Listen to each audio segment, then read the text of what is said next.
Good morning to all of you. आज हम लोग चंपारण आईएएस टेस्ट सीरीज का 21 नंबर सॉल्यूशन करने जा रहे हैं।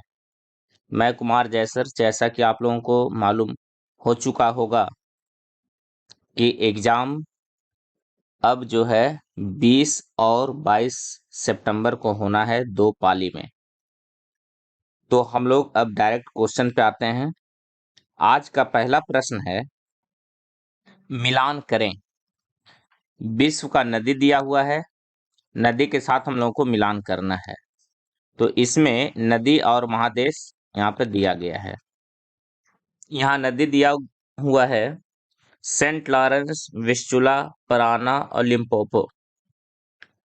तो यहाँ पर जो नदी है, तो सेंट लॉरेंस नदी है, उत्तर अमेरिका की नदी है, ए का 3। विस्चुला नदी ये यूरोप की नदी है, बी का 4। अब ए का 3, बी का 4, डी में ऑप्शन है। ऑब्वियसली आगे जो होगा, पराना ये दक्षिण अमेरिका, सी का 2, और डी लिम्पोपो अफ्रीका की नदी है, एक ऑप्शन हो जाएगा डी। अगला प्रश्न है, कौन सा झील एक से अधिक देशों में फैला हुआ है? तो विक्टोरिया भी एक से अधिक देशों में फैला हुआ है, कैस्पियन भी 5 देशों में फैला हुआ है, विक्टोरिया 3 देशों में फैला हुआ है। विक्टोरिया अफ्रीका का झील है, कैस्पियन सागर एशिया और थोड़ा सा भाग यूरोप कह सकते हैं। टिटिकाका भी 2 देशों में दक्षिण अमेरिका का झील है, चाड भी 4 देशों में अफ्रीका का झील है। अर्थात इनमें से ऑप्शन दीजिएगा ई, 2 का ऑप्शन हो जाएगा ई। अगला, इनमें से किस देश में टैगा जलवायु पाई जाती है? 3 नंबर, 3 का टैगा जलवायु पाया जाने वाला देश है वो है कनाडा। टैगा का मतलब हुआ ठंडा जलवायु, वह जलवायु जो ठंडा है उसी को हम लोग टैगा के नाम से जानते हैं। तो ये इसमें आ जाएगा कनाडा, ऑप्शन हो जाएगा डी। अगला प्रश्न है, पुचडा है ना, पुस्टा जो है घास का मैदान है, और ये यूरोप में है और ये हंगरी में है। आंसर दीजिएगा डी। अगला 5 नंबर प्रश्न है, इनमें कौन जोड़ा सही नहीं है? इसमें सही नहीं है जोड़ा देखना है आपको। शांत घाटी भारत में, ये सही है। ग्रेट डिवाइडिंग रेंज ऑस्ट्रेलिया में, सही है। लीना नदी रूस में, सही। सुपीरियर झील शिकागो, ये भी सही है, नहीं है सही। ऑप्शन दीजिएगा डी। शिकागो मिशिगन झील पर है, मिशिगन, शिकागो जो होगा मिशिगन झील पर होगा, इसलिए डी ऑप्शन हो जाएगा सही नहीं। सुपीरियर के किनारे एक शहर है डुलुथ। अगला 6 नंबर प्रश्न है, इनमें कौन एक मैग्नेटाइट लौह अयस्क उत्पादन के लिए प्रसिद्ध क्षेत्र है? मैग्नेटाइट ये जो क्षेत्र है, ये मिनीसोटा अमेरिका का, ऑप्शन दीजिएगा ये। कालगुरली ऑस्ट्रेलिया में नहीं, कटंगा जायरे में नहीं, जावर भारत में। ये जावर जस्ता का खान है, कालगुरली ऑस्ट्रेलिया में सोना का खान है, कटंगा जायरे में ये तांबा का खान है। अगला प्रश्न है 7 नंबर, इनमें कौन एक तटीय मरुस्थल नहीं है? तटीय मरुस्थल नहीं है, तो इसमें कालाहारी तटीय मरुस्थल नहीं है, बाकी सभी तटीय है। सोनोरन ये उत्तरी अमेरिका में, नामीब अफ्रीका में, सेचूरा दक्षिण अमेरिका में, ये सभी तटीय मरुस्थल है। नामीब दक्षिणी अटलांटिक के किनारे, सेचूरा जो है दक्षिण प्रशांत के किनारे, सोनोरन प्रशांत में कैलिफोर्निया खाड़ी के किनारे है, यूएसए, ये अफ्रीका में, और ये साउथ अमेरिका में। चलिए अगला प्रश्न देखते हैं हम लोग। सिफ स्थलाकृति का निर्माण किन क्षेत्रों में होता है? सिफ याद रखना है, सिफ जो है मरुस्थलीय क्षेत्र में होता है। 8 का आंसर दीजिएगा ए। अगला 9 नंबर प्रश्न है, पाकिस्तान के साथ भारत कितने राज्यों की सीमा बनती है? तो पाकिस्तान के साथ भारत का 3 राज्य बनता है, वो है गुजरात, पंजाब, और इन दोनों के बीच में राजस्थान। बाकी जम्मू कश्मीर और लद्दाख जो है ये केंद्र शासित प्रदेश है। इनमें कौन कृष्णा की सहायक नदी है? 10 नंबर में, तो इसमें दूध गंगा भी कृष्णा की सहायक है, मूसी भी कृष्णा की सहायक है, घाट प्रभा भी और भीमा भी, सभी कृष्णा, इसलिए आंसर हो जाएगा ई, 10 का ई। 11 नंबर प्रश्न, अंडमान की सर्वोच्च चोटी सैडल चोटी, चोटी सैडल किस द्वीप पर स्थित है? तो ये द्वीप ले लेंगे उत्तरी अंडमान पर, अंडमान में 4 द्वीप मुख्य रूप से है, उत्तरी अंडमान, मध्य अंडमान, दक्षिण अंडमान और लिटिल अंडमान। तो इसी पे सैडल चोटी है। 737 मीटर है ये, 737 मीटर। और इसकी राजधानी पोर्ट ब्लेयर जो है, ये पोर्ट ब्लेयर ये है आपका दक्षिण अंडमान पर, याद रखना है।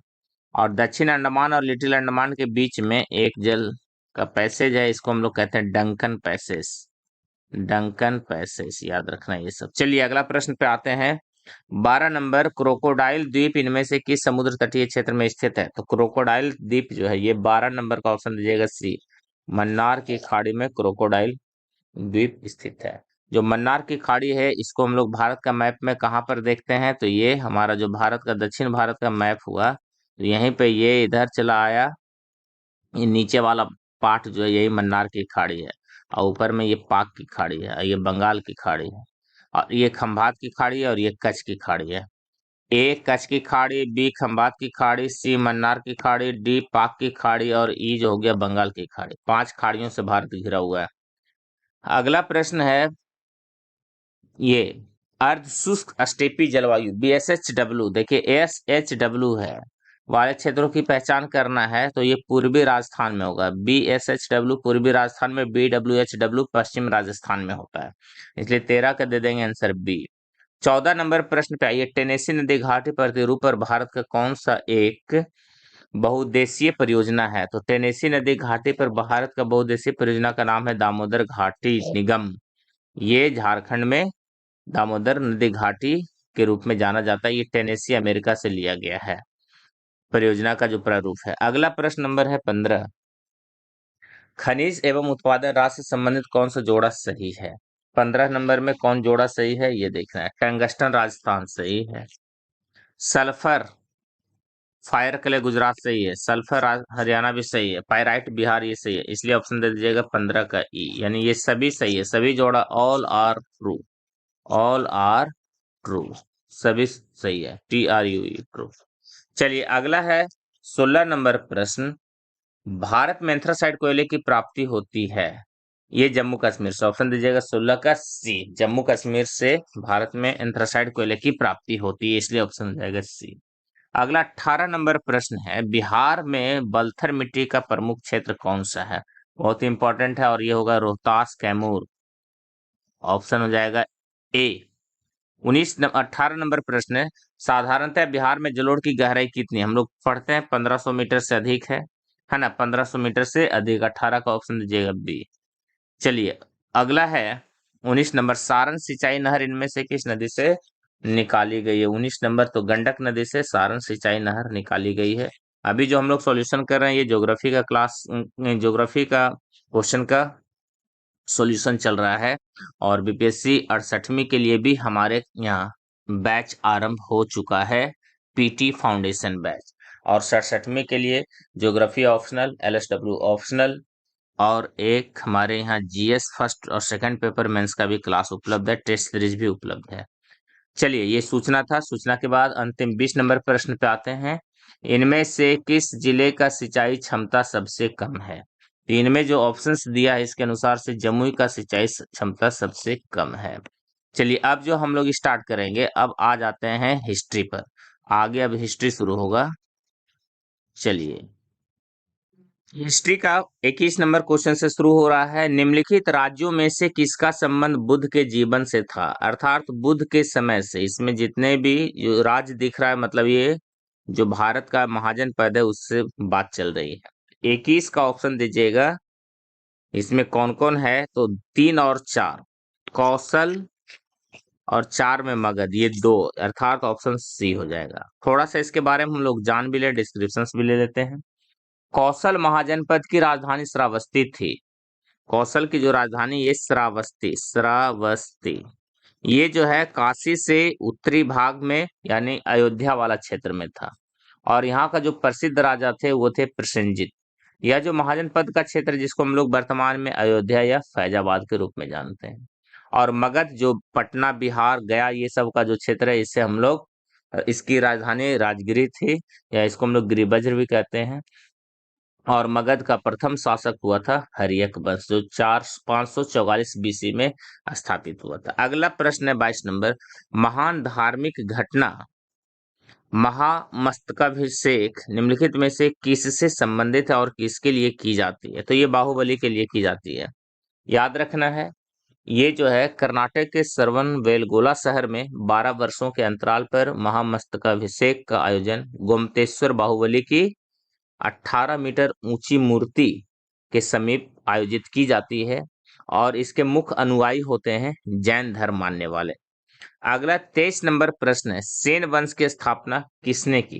तो सेन वंश की स्थापना विजय सेन के द्वारा किया गया था और ये कहा जाए तो भारत के मानचित्र पर ये उत्तरी भारत में गंगा मैदान और पश्चिम बंगाल के क्षेत्र से ये सेन वंश का मुख्य रूप से फैलाव था, यही था सेन वंश का फैलाव। ठीक है, बंगाल इसका मुख्य रूप से शासन बंगाल से होता था। सेन वंश का वास्तविक संस्थापक जो है विजय सेन ही था और कहा जाता है कि 12वीं शताब्दी के मध्य से बंगाल पर अपना प्रभुत्व स्थापित किया था सेन वंश, और इस वंश का जो है मूल स्थान ये कर्नाटक में था। अगला 24 नंबर प्रश्न पे आते हैं, भारत की रुई अन्य रुइयों से अधिक सफेद है। एक प्रश्न इस तरह से, यह विचार किसका था? तो ये था मेगास्थनीज का, जो मौर्य काल में भारत आया था। अगला मध्यकालीन भारत में महतर और पटकिल पदनाम के लिए प्रयुक्त होते थे। तो ये दोनों जो है ग्राम मुखिया के लिए होता था, याद रखना है, ग्राम मुखिया के लिए, यानी इसका ऑप्शन दीजिएगा बी, ग्राम मुखिया के लिए होता था। चलिए अगला प्रश्न है, फतेहपुर सिकरी का इबादत खाना क्या था? फतेहपुर सिकरी जो आगरा के समीप है, फतेहपुर सिकरी, इसका इबादत खाना का संबंध जो है ऑप्शन वह भवन था, ये सी होगा, जिसमें विभिन्न धर्मों के विद्वानों के साथ अकबर चर्चा किया करता था, यही है। चलिए अगला प्रश्न 26 के बाद 27, निम्नलिखित में से कौन भक्ति आंदोलन का प्रस्तावक नहीं था, यानी भक्ति आंदोलन से संबंधित नहीं था? तो इसमें से 27 नंबर का ऑप्शन दीजिएगा सी, सॉरी 27 नंबर का ऑप्शन दीजिएगा ए, सी नहीं ए, नागा अर्जुन। नागा अर्जुन जो है शून्यवाद के प्रतिपादक हैं, ये शून्यवाद के प्रतिपादक कहे जाते हैं, माने जाते हैं, और इनके बारे में जानिए। ये माध्यमिक मत के बौद्ध आचार्य थे, अर्थात ये भक्ति आंदोलन के प्रस्तावक नहीं कहे जाते हैं। इनके द्वारा लिखित किताब में मूल मध्यम कारिका, और कहा जाता है कि इन्हें भारत का आइंस्टीन के रूप में भी जाना गया है। चलिए आगे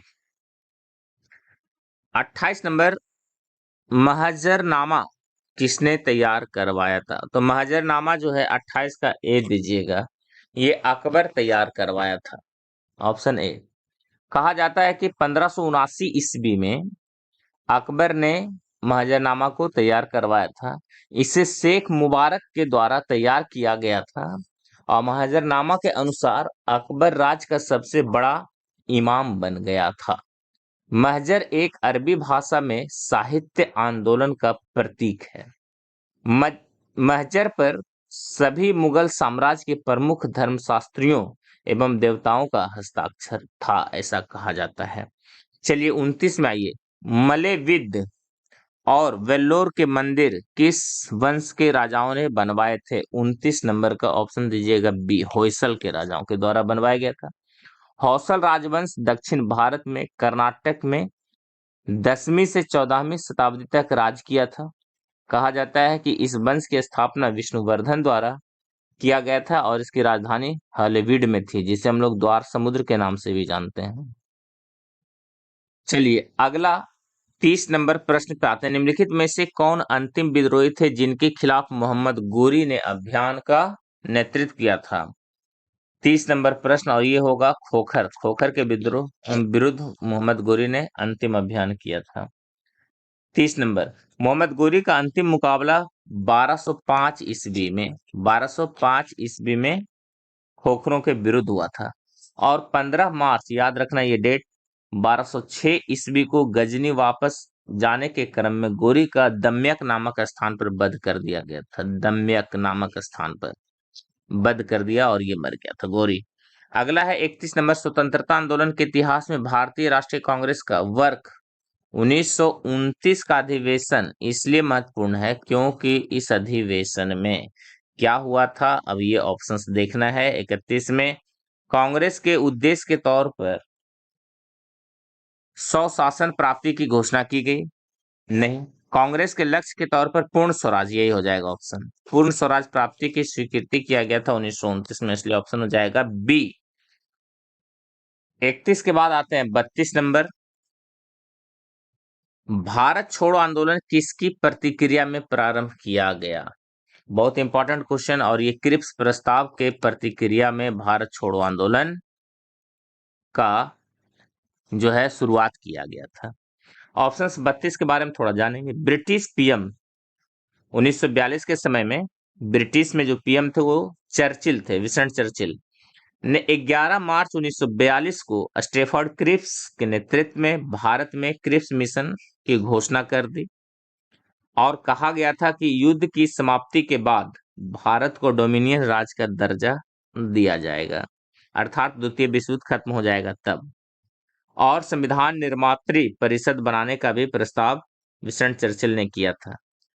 इसलिए 11 अप्रैल 1942 को इस प्रस्ताव को वापस ले लिया गया, चूंकि भारत में काफी इसका विरोध हो रहा था, क्योंकि महात्मा गांधी जी ने इसे पोस्ट डेटेड चेक की उपाधि दिया था क्रिप्स प्रस्ताव को। अगला 33 नंबर प्रश्न है, एनी बेसेंट होम रूल आंदोलन प्रारंभ करने के लिए उत्तरदायी थी, बिल्कुल सही। थियोसोफिकल सोसाइटी के स्थापिका थी, बिल्कुल सही। इंडियन नेशनल कांग्रेस की एक बार अध्यक्षता की, बिल्कुल सही। अर्थात इसमें ऊपर का ये तीनों सही है, तो इसमें डी दे दीजिए, हालांकि ये हो जाएगा डी का मतलब नहीं, ई कर देना है। ठीक है, चलिए 33 का सभी सही है। 34 नंबर है, कार्ल मार्क्स ने वर्ग संघर्ष की प्रक्रिया को निम्नलिखित में से किस सिद्धांत की मदद से समझाया है।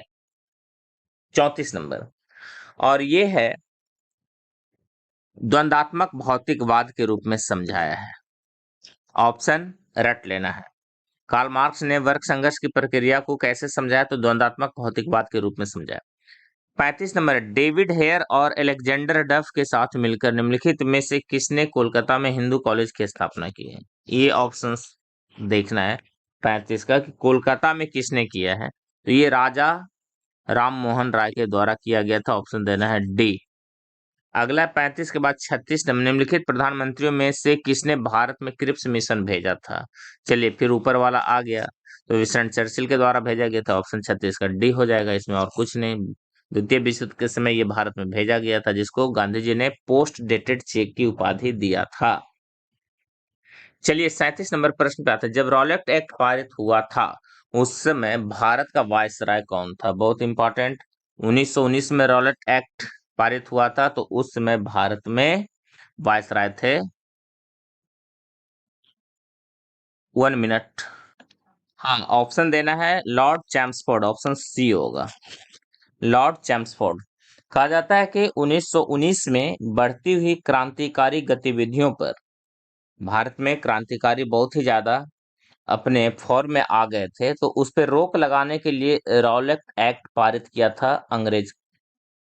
इस एक्ट के तहत ब्रिटिश सरकार बिना मुकदमा चलाए, जो रॉलेट एक्ट में वर्णन था, उस एक्ट में यही सब बातें लिखा गया था कि बिना मुकदमा चलाए जेल में बंद कर सकती है। इसे बिना वकील, बिना अपील, बिना दलील वाला कानून कहा गया था। इसके विरोध में 30 मार्च 1919 को दिल्ली में स्वामी श्रद्धानंद के द्वारा आंदोलन की कमान संभाली गई थी और भारत का वायसराय उसमें थे लॉर्ड चैम्सफोर्ड। ओके, अगला 38 नंबर प्रश्न पे आते हैं, बंगाल की एशियाटिक सोसाइटी 1784 में स्थापित हुआ था कि प्रवर्तक कौन थे। बहुत आसान है, विलियम जोन्स के द्वारा, सर विलियम जोन्स। ऑप्शन दीजिएगा ए। 39 नंबर प्रश्न है, भारत की शासन व्यवस्था में पहली बार प्रतिनिधि एवं लोकप्रिय तत्व को समाविष्ट करने का प्रयास किस माध्यम से किया गया। 39 का ऑप्शन दीजिएगा कहता है भारत की शासन व्यवस्था में पहली बार प्रतिनिधित्व, ये इंपॉर्टेंट चीज है, प्रतिनिधि के आधार पर कब प्रयास किया गया था, तो ये 1892 का भारतीय परिषद अधिनियम में, इंडियन काउंसिल एक्ट 1892 में ये बातें, प्रतिनिधित्व की बातें कही गई थी। अगला 40 नंबर प्रश्न है, किसने 1898 में, बहुत इंपॉर्टेंट, बनारस में सेंट्रल हिंदू कॉलेज, नाम देखते ही एनी बेसेंट कहीं है तो मारना है, ऑप्शन दीजिएगा सी। 40 के बाद आइए 41 नंबर प्रश्न पर, द व्हील्स ऑफ हिस्ट्री नामक पुस्तक के लेखक कौन थे? 41 में आइए बी, इसका ऑप्शंस दीजिएगा राम मनोहर लोहिया के द्वारा। द व्हील्स ऑफ हिस्ट्री किसने लिखा है, तो राम मनोहर लोहिया। चलिए अगला 42 नंबर प्रश्न पे आते हैं, सैडलर आयोग का संबंध किससे था? बहुत आसान, शिक्षा से, सैडलर आयोग अंग्रेजी शिक्षा से। सैडलर आयोग 1917-19 के बीच में विश्वविद्यालय शिक्षा में कुछ संरचनात्मक बदलाव हेतु लागू किया गया था, या ये आयोग बनाया गया था, जिसमें स्नातक के लिए त्रिवर्षीय शिक्षा की वकालत की गई थी, और इस आयोग के अध्यक्ष थे डॉक्टर माइकल सैडलर। 43 नंबर प्रश्न पर आते हैं, ब्रिटिश ने भारत में प्रांतीय स्वायत्तता, प्रोविंशियल ऑटोनॉमी कब से लागू कर दिया था? 43 का, और इसका ऑप्शन है मॉन्टेग्यू चेम्सफोर्ड रिफॉर्म्स जो आया था 1919 में इसमें। अगला प्रश्न है, खिलाफत आंदोलन का आरंभ किया था? बहुत आसान है, 44 का, और ये अली बंधुओं के द्वारा खिलाफत आंदोलन की शुरुआत की गई थी। थोड़ा सा जान लेंगे, यह आंदोलन 1919 से 24 ईस्वी के बीच अली बंधुओं द्वारा अर्थात शौकत अली और मोहम्मद अली ने ब्रिटिश सरकार के खिलाफ चलाया था। कांग्रेस एवं मुस्लिम लीग एकीकृत थे इसमें, मुस्लिम लीग भी भाग लिया था। 45 में आइए, भारत में सिविल सेवाओं का सूत्रपात किसने किया था? बहुत आसान क्वेश्चन है, लॉर्ड,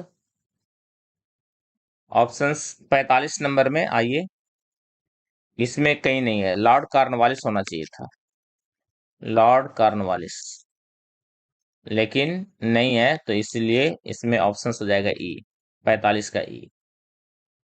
अगला 46 नंबर प्रश्न पर आइए,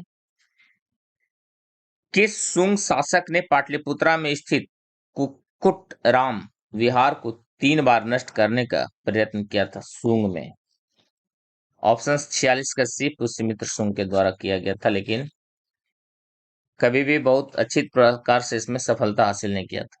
कहा जाता है पुष्यमित्र सुंग, जिसने 185 बीसी में इस वंश की स्थापना की थी, सुंग वंश की, इसने ही पाटलिपुत्रा में कुक्कुट राम विहार के 3 बार नष्ट करने का प्रयास किया था। जैसा कि हम लोग जानते हैं पतंजलि इसके पुरोहित थे, पुष्यमित्र सुंग के।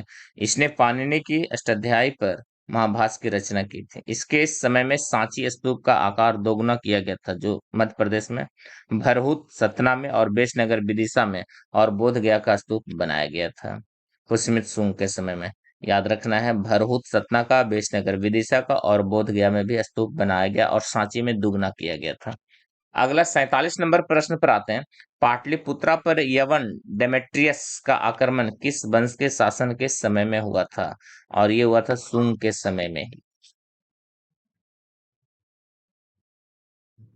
यवनों पर पुष्यमित्र सुंग विजय प्राप्त किया था तथा 2 अश्वमेध यज्ञ भी करवाया था। सुंग में सुंग वंश के संस्थापक जो पुष्यमित्र सुंग, ये यवन को हराया था। यवन का मतलब हुआ यूनानी साइड से जो लोग आए थे, उधर के लोग। 48 नंबर में, बिहार के किस स्थान से मौर्य काल में बने जैन तीर्थंकरों की प्रतिमा प्राप्त हुई है? 48 का, और ये होगा लोहानीपुर से, पटना का लोहानीपुर। पटना में एक लोहानीपुर है राजेंद्र नगर के पास। अगला प्रश्न है, बराबर की गुफाओं का उपयोग किसने आश्रय गृह के रूप में किया था? ये आजीविकों ने किया था, और ये बनवाया था मौर्य साम्राज्य के लोग के द्वारा बनाया गया था, जो कि वर्तमान समय में ये जहानाबाद जिला में स्थित है, और इसका निर्माण 322 से 185 बीसी के मध्य में अशोक के समय में मुख्य रूप से किया गया था। चलिए अगला प्रश्न 50 नंबर पर आता है, प्रसिद्ध बौद्ध सारिपुत्र का जन्म कहाँ हुआ था? बहुत इंपॉर्टेंट, 50 का, नालंदा में हुआ था सारिपुत्र। सारिपुत्र का जन्म नालंदा में। कहा जाता है कि सारिपुत्र बुद्ध के शिष्य थे और इनका जन्म स्वयं मृत्यु दोनों नालंदा में ही हुआ था। बुद्ध सारिपुत्र को धर्म सेनापति की उपाधि प्रदान किए थे। जो सारिपुत्र है इसे बताया गया था धर्म सेनापति, इसके द्वारा, गौतम बुद्ध के द्वारा या बुद्ध भगवान के द्वारा। 51 नंबर में आते हैं, बिंबिसार ने निम्नलिखित किस राज्य से वैवाहिक संबंध स्थापित नहीं किया था? तो ये विदेश से नहीं किया था, बाकी कौशल से, मद्र से और वज्जी से किया था।